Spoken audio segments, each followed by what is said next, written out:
নমস্কার বন্ধুরা, চলে এসেছি আমার দুদিন ও এক রাত্রির টাটানগর ও দলমা ভ্রমণের কাহিনী নিয়ে, যার শুরুটা হয়েছিল ঝাড়গ্রাম থেকে। আমার আগের ভিডিওয়ে পেয়ে যাবেন ঝাড়গ্রাম ভ্রমণের পুরো তথ্য। তাহলে আজ শুরু করা যাক টাটানগর দিয়ে।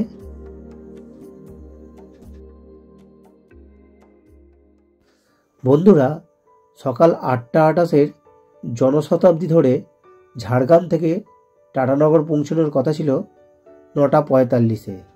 তার জায়গায় ট্রেন এসে পৌঁছালো ঝাড়গ্রামে বিকেল 3টে, আর আমাদেরকে টাটানগরে নামালো 4:30 সময়।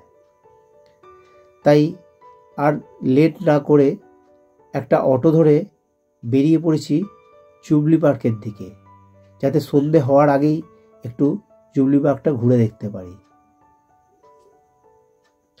আমাদের অটো ভাড়া পড়ল পার হেড 30 টাকা করে টাটানগর স্টেশন থেকে এই জুবলি পার্ক অবধি।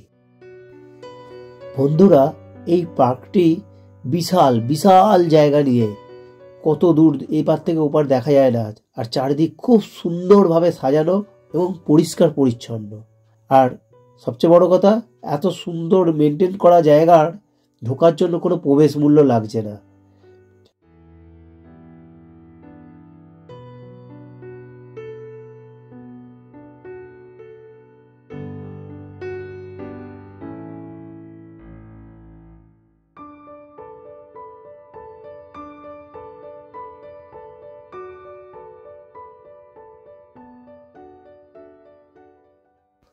বন্ধুরা, দিনের বেলা ঘুরে দেখতে তো ভালো লাগছিলই, রাতের বেলার এই লাইটিং শোটা দুরন্ত লাগছে।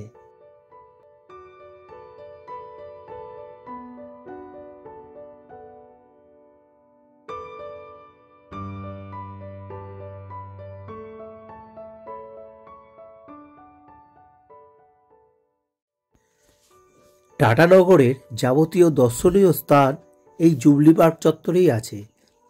এখান থেকে পায়ে হেঁটেই বাকি সমস্ত দর্শনীয় স্থান দেখে নেওয়া যেতে পারে। এই পার্কের উল্টো দিকেই আছে জয়ন্তী সরোবর, জু, হার্টিকালচার। আমি ঢুকবো লেজার শো এবং মিউজিক্যাল ফাউন্টেন দেখতে। সপ্তাহে মাত্র 3 দিন, শনি, রবি ও মঙ্গলবার এই শো চলে। সন্ধ্যা 6টায় ও 7টায় দুটি স্লটে 30 মিনিট করে, যার প্রবেশ মূল্য 50 টাকা। এই যে লেজার শো দেখবার জন্য বসার গ্যালারি, এটা এখানে বসেই মজা নেব লেজার শোয়ের।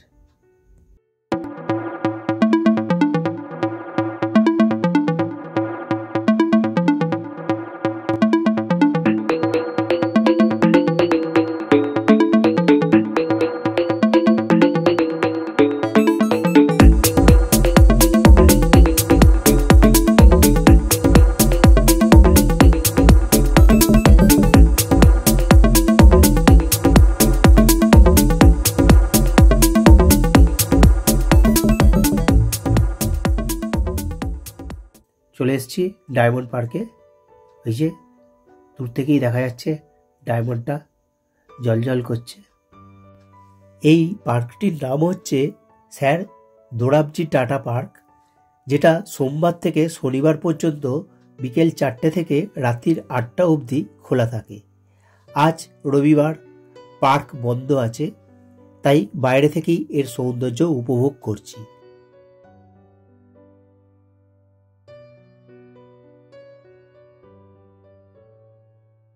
আর এর উল্টো দিকেই আছে কিরান স্টেডিয়াম, যেখানে ফুটবল ও ক্রিকেট টুর্নামেন্টগুলি হয়। অনেকটাই রাত্রির হয়ে গেছে, তাই ডিনারটা সেরে হোটেলের খোঁজ করব।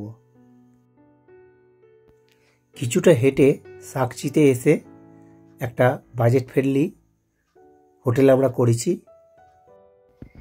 এগিয়ে চলেছি আমাদের রুমের দিকে।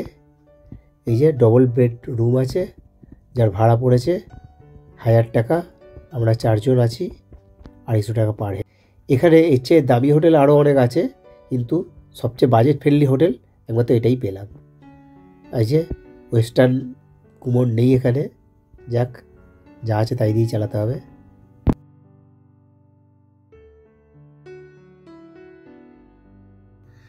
টাটানগরের সাকচিতে প্রথম সকাল, আর আমাদের হোটেল থেকে এই যে বাইরের প্রাকৃতিক দৃশ্যটা। আমাদের হোটেলের বাইরেই এই সাউথ ইন্ডিয়ান খাবারের দোকানটা চোখে পড়ল, যেখানে ছাড়বো আজকের আমরা ব্রেকফাস্টটা। এই যে আমার জন্য ধোসা বানানো হচ্ছে। হোটেল থেকে চেক আউট করে চলে এসেছি এই সাকচি অটো স্ট্যান্ডে। এখান থেকে একটি অটো ভাড়া করে নিয়েছি, আর এই অটোয় করে আজ ঘুরে দেখব দলমা ফরেস্ট আর ডিমনা লেক। আমাদের গাড়ি এখন ছুটে চলেছে দলমা ফরেস্টের উদ্দেশ্যে। অলরেডি পাহাড় পেয়ে গেছি, আর এই যে একটা নদী বীচ ক্রস করছি।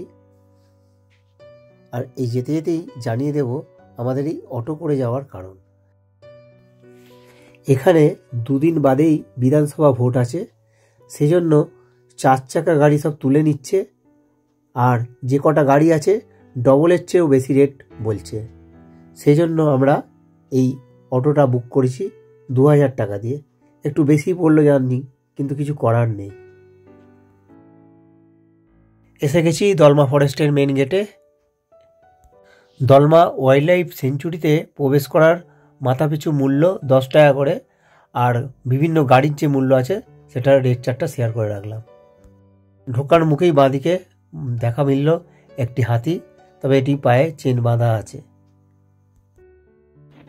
350 টাকা এন্ট্রি ফি দিয়ে এবার আমাদের অটো ছুটে চলল দলমা পাহাড়ের বুক চিরে একদম হিলটপের দিকে। পথে যেতে যেতে ময়ূরের দেখা পাওয়া গেলেও তাকে ক্যামেরাবন্দি করার আগেই এই সবুজ ঘন জঙ্গলের মধ্যে মিলিয়ে গেল। যাক, একটু জঙ্গলেরই ভিডিও করি।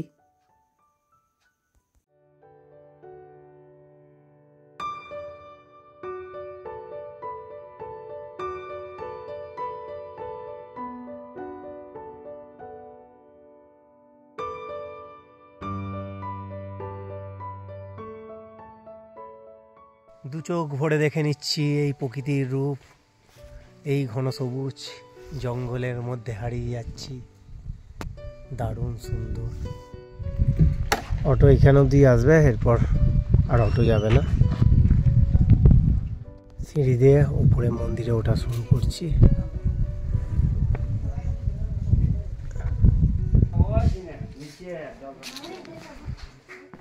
সিঁড়ি আছে কিন্তু রাস্তাটা খুবই সরু, একদম সুরঙ্গের মতো। তার মধ্যে আছি, এই যে আমার মাথা ছাদে ঢেকে যাচ্ছে পাথরের।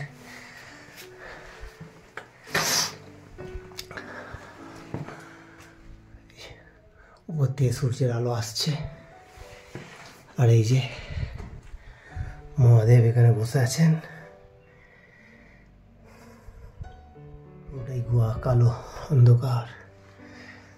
এই যে বেরোবো, যে পাথর মোটামুটি হেঁট হয়ে বেরোতে হবে। গুহা থেকে বেরোচ্ছি এরকম হেঁট হয়ে, ঘুরিয়ে দেখাবো গুহা। বেরোলাম এখান থেকে, গুহার রাস্তা। যে এবার সিঁড়ি ভেঙে চলছি ওপরের মন্দিরের দিকে। বেশ অনেক সিঁড়ি ভেঙে উপরে উঠে এসেছি। ওয়াচ টাওয়ার, এই যে ওপরটা আমি ছাড়া আর কেউ নেই, ফাঁকা পুরো ওয়াচ টাওয়ার। মানুষজন তেমন এখন আসেনি, ডিসেম্বর জানুয়ারিতে হয়তো একটু মানুষ আসে।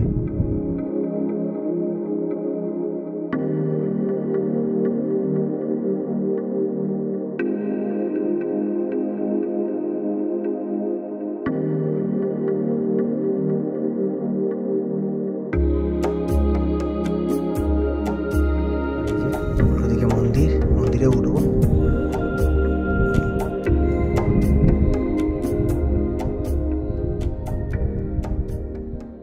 ড্রাইভার গাড়ি স্টার্ট দিয়েছিল, তখন ঘড়িতে বেরিয়েছিল 9টা। আর এই ওয়াচ টাওয়ারে যে সেই দেখলাম 11:50 বাজে, অর্থাৎ 2 ঘন্টা 50 মিনিট টাইম লেগে গেল টোটাল আসতে আমাদের অটোতে।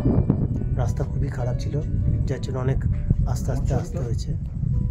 4 চাকা করে আসাই ভালো, কিন্তু মন্দিরেতে সিঁড়িতে এবার উঠছি।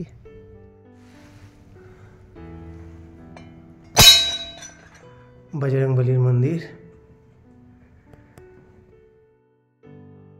এই দলমা পাহাড়ের রেঞ্জ 193.2 স্কোয়ার কিলোমিটার পর্যন্ত বিস্তৃত।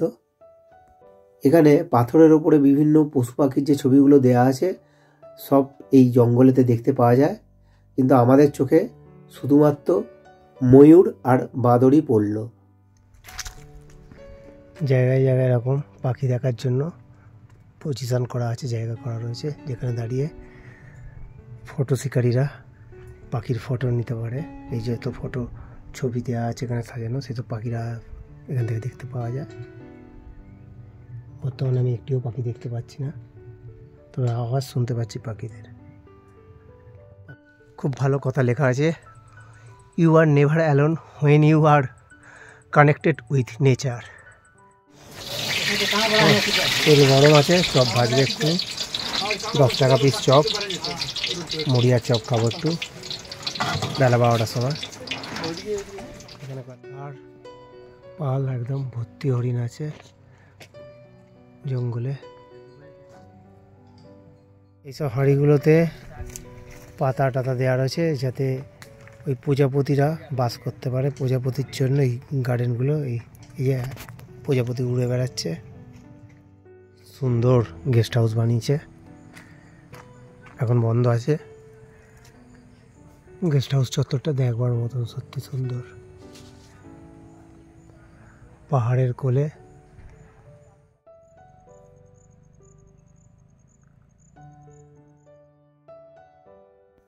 দলমা ফরেস্ট ঘোরা শেষ করে এবার চলেছি ডিমনা লেকের দিকে। রাস্তার ধারে একটি ধাবা দেখতে পেয়ে সেখানে আজকে দুপুরের লাঞ্চটা সেরে নিলাম। মাছ ভাতের থালি পড়লো 150 টাকা করে। পৌঁছে গেছি ডিমনা লেকের কাছে। এই যে দূর থেকেই দেখা যাচ্ছে ডিমনা লেকের গেটগুলি।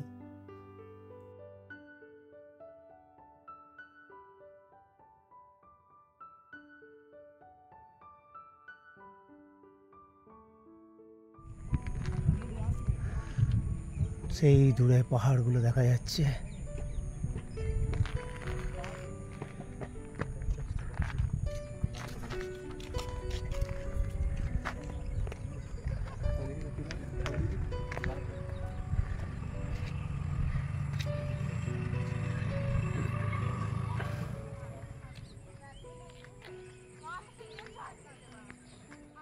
এই লেকের জলই এই জামশেদপুরকে সাপ্লাই দেওয়া হয়, সেই সঙ্গে টাটা স্টিলের যাবতীয় জলের সাপ্লায়ার এই লেক। এই ড্যামের গেট খুলে প্রয়োজনের অতিরিক্ত জল ছেড়ে দেওয়া হয়। আর একটা সাইডে এসেছি, উল্টো দিকের সাইডে, এখান থেকে পাহাড়টা একদম কাছে।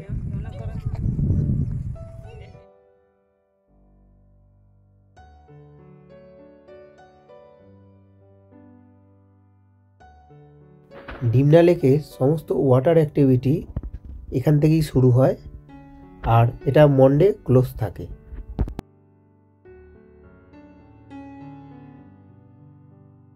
ডিমনা লেক দেখে এবার আমরা ফিরে চললাম স্টেশনের দিকে। আপনাদের সঙ্গে আবার দেখা হবে নতুন এক জায়গার ভ্রমণ কাহিনী নিয়ে।